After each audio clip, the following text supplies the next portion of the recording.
제가 이 찬양을 좋아해서 청년부한테도 요구했어요. 좀 전에도 찬양을 하고 여기 올라왔는데, 청년부하고 다르네요. 여기가 더 좋은데요? 청년부하고 할 때는 이 감흥이 없어요, 애들이.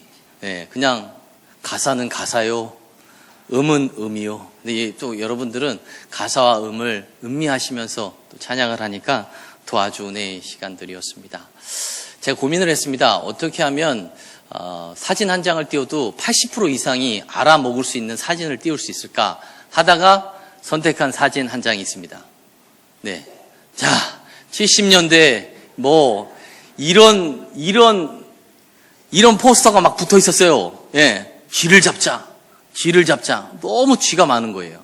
그쵸? 공감대를 쭉 형성되잖아요. 저 때는 제가 굉장히 어렸을 때고요. 저보다 나이가 어리신 분들은 저건 잘 모르죠. 예, 청년들은 얘기하면 도통 몰라요. 근데 이제 저런 부분들이 워낙 우리가 먹을 것도 없는데 쥐가 너무 많이 먹는 거예요. 그래서 쥐 잡는 날이 있었습니다. 그때는 정부에서 다 쥐약을 줬어요. 그럼 그 쥐약을 이제 밥과 함께라든지 먹을 것과 함께 이렇게 집어넣어가지고 다 막 마당 어디 이런 데다 여러 군데다 넣었어요. 다락방 막 이런 데다 막 놔요. 그럼 이제 쥐가 먹고 죽잖아요. 그러면 이제 쥐 꼬리를 막 잘라가지고 이제 막 가지고 저 이만큼 잡았어요. 막 이렇게 이야기하고 그랬던 시대가 있었어요. 예. 근데 저 놀라운 또 일들이 있습니다. 그냥 단순히 포스터를 보여준 것으로 끝나는 게 아니고 이 쥐 잡는 날이 되면요. 그 전에 개 잡는 날이 있어요. 네. 왜냐하면 쥐 잡는 날에 쥐약을 놓으면 개들이 이렇게 많이 먹어요. 그럼 많이 죽어요. 그러니까 그것을 미연에 방지하기 위해 쥐 잡는 날이 며칠로 딱 결정이 되면 저게 매번 바뀌잖아요. 결정이 딱 되면 그 일주일 전에 쥐약을 밥에다 이렇게 묻혀가지고 딱 놓고 개를 불러요. 개를 키우는 사람에 한해서입니다. 그럼 개를 불러요. 그럼 개가 좋다고 옵니다. 좋다고 와서 음식을 주니까 너무 좋은 거예요. 그래서 막 먹으려고 하면 어떻게 해요? 싹 두드러 패는 거예요. 예, 몽둥이를 가지고 싹 두드러 팹니다. 그럼 개가 깨갱거리면서 이게 뭐지? 왜 나를 불러놓고 두드러 패지? 하면서 영문도 모르고 도망을 간단 말이죠. 그러고 나면 며칠 지난 후에 또 다시 한번 개를 불러서 그 쥐약 넣은 것을 또 놓고 또 개를 부르는 거예요. 그러면 며칠 지났으니까 금방 잊어버려요. 잊어버리고 또 막 좋다고 꼬리를 흔들면서 먹으러 온단 말이에요. 그때 또 그냥 몽둥이를 가지고 싹 두드러 패면 다음부터는 안 와요. 그러고 나면 쥐 잡는 날입니다. 그러면 그렇게 두드러 맞은 개들은요 다 살아요. 근데 내게 애지중지하고 막 했던 개들은 다 죽어나갑니다. 왜요? 쥐약을 먹고. 그때 당시에는 몰라요. 개들이 아니 나를 왜 때리는 거야? 자기가 불러놓고 자기가 음식을 주면서 왜 때리는 거야? 영문을 몰라요. 그래서 막 속상해서 돌아가는 강아지들의 모습들을 발견하죠. 근데 지나고 나면 알아요. 저게 주인이 나를 사랑하는 거였구나. 나를 사랑하기 때문에 지금 나에게 이렇게 아픔을 주지만 생명을 이렇게 유지할 수 있겠구나라는 것을 뒤늦게 깨닫게 된다는 것이죠. 우리에게 살아가면서 시험들이 참 많이 있습니다. 정말 생각지 못한 하나님은 왜 이런 시험을 나한테 주셨는지 막 이 목 끝까지 차는 그런 울분이 있는 그런 시험들이 굉장히 많습니다. 그때 당시에는 억울하고 분통이 터지고 또 원망도 하지만 돌아서 보면 하나님이 왜 그러한 시험을 주셨는지 그 은혜를 깨닫고 그 은혜를 감사하는 그런 모습들을 우리가 때마다 발견할 수 있다는 것이죠. 중요한 것은요, 시험을 반드시 이겨나가야 된다는 것입니다. 어떠한 어려움 가운데서도 하나님께서 왜 우리에게 이러한 시험을 주시는지 근본적인 부분들을 알게 되면 우리는 그 시험을 감사함으로 감당할 수 있다라는 것입니다. 오늘 본문에서 예수께서 받은 시험에 대해서 이야기하죠. 그것도 성령에 이끌리셔서 광야에 내몰리신 상태에서 마귀에게 시험을 받으셨습니다. 본문 13절 말씀, 광야에서 40일을 계시면서 사탄에게 시험을 받으시며 들짐승과 함께 계시니 천사들이 수종들더라. 본문은 예수께서도 시험을 받으셨고 그 시험을 잘 통과하셨다라고 기록이 되어 있습니다. 자, 근데 이상한 것은 오늘 본문과 병행 구절이 마태복음을 보면 마가복음과 달리 그 내용들을 잘 설명해 주고 있습니다. 근데 마가복음에는요, 그런 내용의 설명이 없습니다. 그냥 시험을 통과했다, 천사들이 수종드니라 라고 끝마치고 있다는 것이죠. 왜 그랬을까라고 생각해 보니까 답은 아주 간단했습니다. 그냥 시험은 반드시 통과해야 되는 거예요. 이후 여하를 막론하고 시험을 통과한 예수님처럼 우리 또한 시험을 통과해야 된다라는 것을 설명해 주고 있다는 것입니다. 자, 그러면 우리가 통과해야 할 시험이 무엇일까? 라는 것을 살펴봐야 되겠죠. 첫 번째는요, 떡의 시험입니다. 자, 병행 구절인 마태복음 4장 3절 말씀 보니까 시험하는 자가 예수께 나와 이르되 내가 만일 하나님의 아들이거든 명하여 이 돌들로 떡덩이가 되게 하라. 자, 뭐라고 얘기합니까? 돌들을 떡으로 만들어서 먹으라는 얘기입니다. 굉장한 시험입니다. 보세요. 인간이 떡 없이 존재할 수 있을까요? 질문이 좀 고루하죠? 바꾸어서 돈 없이 살 수 있습니까? 야, 직격탄이죠. 돈 없이는 절대 살 수 없습니다. 지금 예수님께서 40일 동안 굶주린 상태에서 돌들을 떡덩이로 만들어서 먹으란 얘기예요. 배가 고픈 상황 가운데 꼭 필요한 이 떡의 시험, 이건 굉장히 큰 시험이었다라는 것입니다. 뿐만 아니라 이게 더 큰 시험인 이유가 있습니다. 그 이유는 예수님께는 이 돌들을 떡덩이로 만들 수 있는 능력이 있었습니다. 그렇기 때문에 더 힘든 시험이었다는 것이죠. 이해가 안 가시죠? 예를 들어 볼게요. 예를 들어서 사탄이 저에게 돌을 가지고 와서 저한테 자, 이 돌로 떡덩이를 만들어서 먹어라. 이건 절대 시험이 아니에요. 왜요? 저는 돌을 떡으로 못 만들어요. 저는 그런 능력이 없습니다. 백주대낮에 아주 아리따운 여인이 저에게 와서 저를 유혹해요. 이건 시험이 아니에요. 왜요? 사람이 너무 많아요. 거기서 시험해봐야 제가 시험에 들 일이 없습니다. 근데 혼자 밤에 저 혼자 있는데 진짜 아름다운 여자가 와서 저를 유혹하면 그건 시험이에요. 왜요? 아름답잖아요. 중요한 건 아름다운 여자예요. 그건 시험이에요. 시험에 들 수 있다는 거죠. 근데 절대 시험에 들 수 없는 상황 가운데 시험은 시험이 아닌 겁니다. 저에게 돌을 떡으로 만들으라는 것은 시험이 될 수 없지만 돌을 떡으로 만들 수 있는 예수님 앞에서는 그거는 철저한 시험이었다는 것입니다. 그런 상황 가운데 오늘 예수님께서 그 시험을 어떻게 이기셨느냐 얘기합니다. 예수께서 마태복음 4장 4절 예수께서 대답하여 이르시되 기록되었을 때 사람이 떡으로만 살 것이 아니요 하나님의 입으로부터 나오는 모든 말씀으로 살 것이니라. 강력한 마귀의 시험을 말씀으로 이기셨다라는 것입니다. 이 말씀이요 매우 부담스럽습니다. 생각해 보세요. 인간이 떡 없이는 살 수 없습니다. 그렇기 때문에 정말 하나님의 입으로 나오는 우리가 말씀으로만 살 수 있을까? 부담이 된다는 것이죠. 자, 김은이라고 하는 작가가 쓴 산문집에 라면을 끓이며라는 산문에 이런 글귀가 있습니다. 아들에게 하는 이야기예요. 아들아, 사내의 삶은 쉽지 않다. 돈과 밥의 두려움을 마땅히 알라. 돈과 밥 앞에서 어리광 부리지 말며 주접을 떨지 말라. 사내의 삶이란 어처구니 없게도 간단한 것이다. 사내의 한 생애는 무엇인고 하니 돈을 벌어 오는 것이다. 알겠느냐? 이 말이 너무 심하다고 생각하느냐? 그렇지 않다. 끝이에요. 사내의 삶이란 돈을 벌어 오는 거예요. 그만큼 우리에게 물질, 우리에게 떡은 아주 필요한 부분들이라는 것입니다. 그거 없이 오직 말씀으로만 우리가 산다는 게 굉장히 쉽지 않은 일들이라는 것이죠. 돈 없이 떡 없이 인간이 어떻게 생존할 수 있겠습니까? 중요한 건 예수님도 마찬가지로 인간의 몸을 입고 오신 분이시라는 것을 우리가 잊어버리지 않으시고 전복한다면 이 시험을 이겨나가기가 쉽지 않았다는 것입니다. 저 같으면 어떻게 했을까요? 그런 능력이 있다면 진수상찬을 탁 차려서 그냥 먹을 거예요. 그러나 예수님께서는 그렇게 하지 않으셨다는 것이죠. 인간의 몸을 입고 40일 동안 금식했지만 떡으로 사는 것이 아니라 오직 말씀으로 살고자 몸부림쳤다는 것입니다. 기독교는 하나님의 신적인 능력을 이용해서 우리가 원하는 탐욕을 채우는 종교가 아닙니다. 우리가 끊임없이 무엇을 달라고만 기도한다고 한다면 그것은 결코 하나님께서 기뻐하시는 기도가 아니라는 것이죠.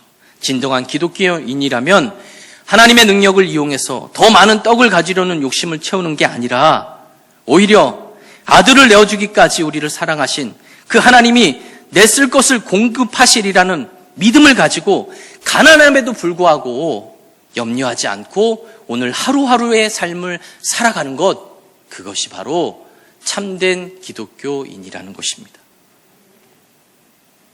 사랑하는 성도 여러분, 저를 비롯해 수많은 그리스도인들이 하나님의 능력을 이용해서 더 많은 것들을 가지려고 합니다. 그래서 우리는 늘 기도할 때 더 많은 것들을 구하죠.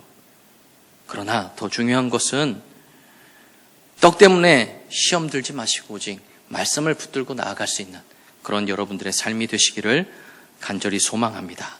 한 발 더 나아가서 두 번째 시험은 바로 믿음의 시험이라는 것입니다.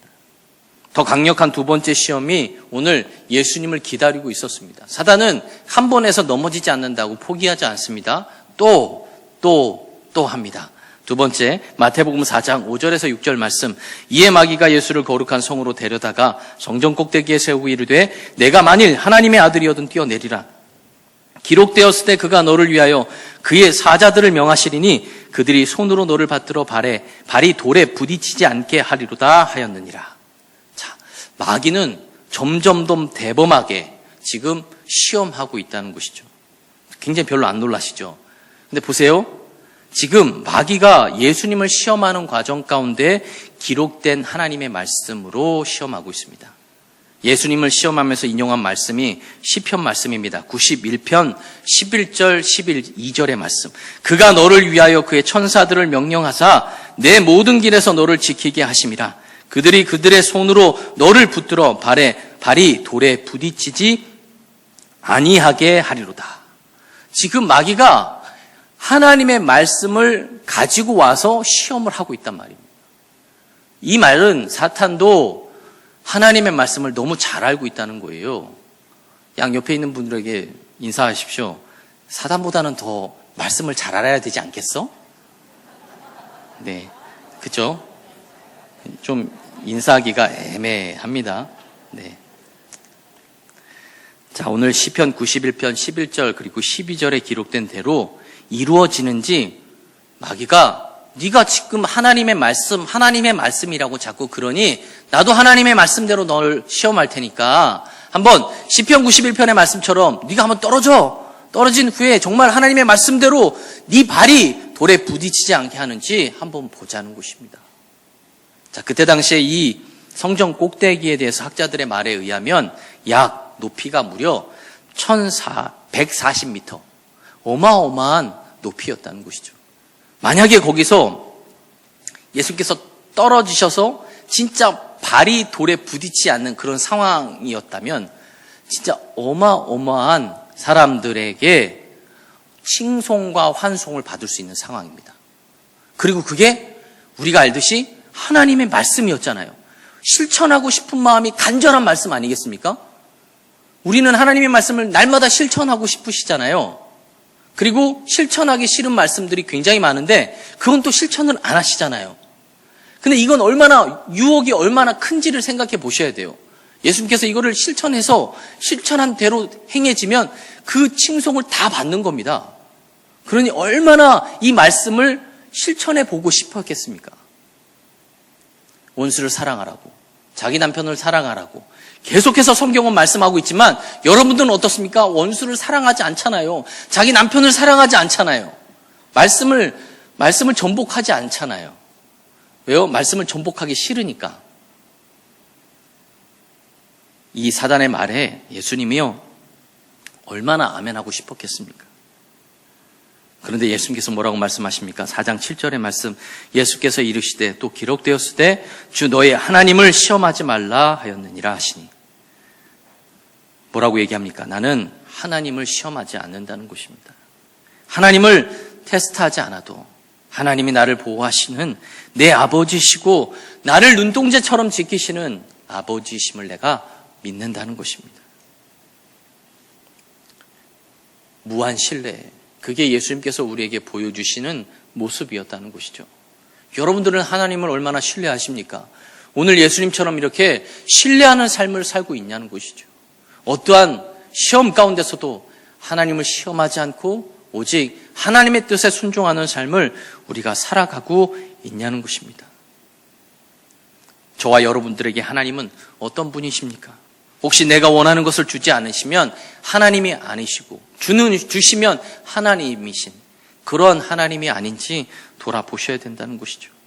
끊임없이 구하고 찾고 두드릴 때마다 응답해 주실 때만 나의 하나님이시고 응답하지 않으면 존재하지 않는 하나님이라고 우리는 그렇게 불평과 원망을 늘어뜨리면서 살아가고 있지는 않은지 돌아보시고 사단의 시험입니다. 야, 아무리 기도해도 안 되잖아. 하나님은 살아계시지 않고 하나님은 너와 함께하지 않아. 이 시험에 빠지셔서 하나님을 외면하는 삶이 아니라 절대적인 신뢰를 가지시고 어떠한 상황 가운데서도 흔들리지 않는 믿음 가지시고 그럼에도 불구하고 하나님께서는 날마다 우리의 삶 가운데 역사하신다는 사실을 기억하시고 살아가는 여러분들의 삶이 되시기를 간절히 소망합니다. 마지막입니다. 우리 청년들이 제일 좋아하는 마지막. 하나님의 자녀가 시험을 통과할 수 있는 마지막은 바로 영광의 시험이라는 것이죠. 마태복음 4장 8절에서 9절의 말씀. 마귀가 또 그를 데리고 지극히 높은 산으로 가서 천하만국과 그 영광을 보며 이르되 만일 내게 엎드려 경배하면 이 모든 것을 내게 주리라. 한 번만 경배하면 다 주겠다는 것입니다. 딱 한 번만 예의 차리지 않고 그냥 슬쩍이라도 영광을 위해 나에게 절하면 다 주겠다는 것이죠. 대부분 사람들은요, 더 높아지려고 노력합니다. 낮은 곳으로 내려오려 하지 않는다고요. 정치를 보면 정치하시는 분들을 제가 뭐라고 얘기하려고 하시는 건 아닙니다. 오해하시지 마시고요. 정치를 한번 하게 되면 또 다시 정치를 계속해서 하려고 하는 그런 습성들을 보게 되죠. 여러 가지로 우리의 삶을 돌아보면 더 많은 것들을 얻고자 또 더 많은 것들을 찾고자 헤매는 사람들이 많다는 것입니다. 한경직 목사님에 대한 일화 가운데 한 가지인데요. 한경직 목사님께서 은퇴하시고 80세가 넘으셔서 한 기도원에서 말씀을 좀 전해 주십사라는 요청이 들어와서 그 말씀을 전하기 위해서 기도원을 찾아가셨습니다. 근데 그 기도원이요, 너무 산꼭대기에 있는 거예요. 그래서 정말 힘들게 걸어서 올라가셨습니다. 그리고 기도원에 가가지고 딱 보니까 사람들이 많이 모여 있는 거예요. 근데 원래 겸손하시고 굉장히 낮으신 이분이 갑자기 그때는 왜 그랬는지 그렇게 얘기하시는 겁니다. 제가 이렇게 보아하니 지금 여기 온 사람들 중에 제가 나이가 제일 많은 것 같습니다. 나이 자랑을 하신 거죠. 설마 여기에 자기보다 더 나이 많은 사람들은 올라오지 못하겠다 싶어서. 근데 저쪽에서 한두 분이 손을 들으시대요. 그 연세를 물어보니까 90세가 넘으신 분이 이렇게 손을 드시고, 그래가지고 한경직 목사님께서 그랬다는 것입니다. 이제는 나이도 자랑하지 않겠습니다. 라고 말했던 예화가 생각이 났습니다. 우리는 때로는 끊임없이 그 영광을 통해서 누군가에게 자랑하고자 하는 마음이 있다는 것이죠. 내가 이 일을 했을 때 누군가는 알아주겠지. 그래서 누군가는 나를 칭찬해 주겠지. 나를 좋아해 주겠지. 라는 생각들을 갖게 된다는 것입니다.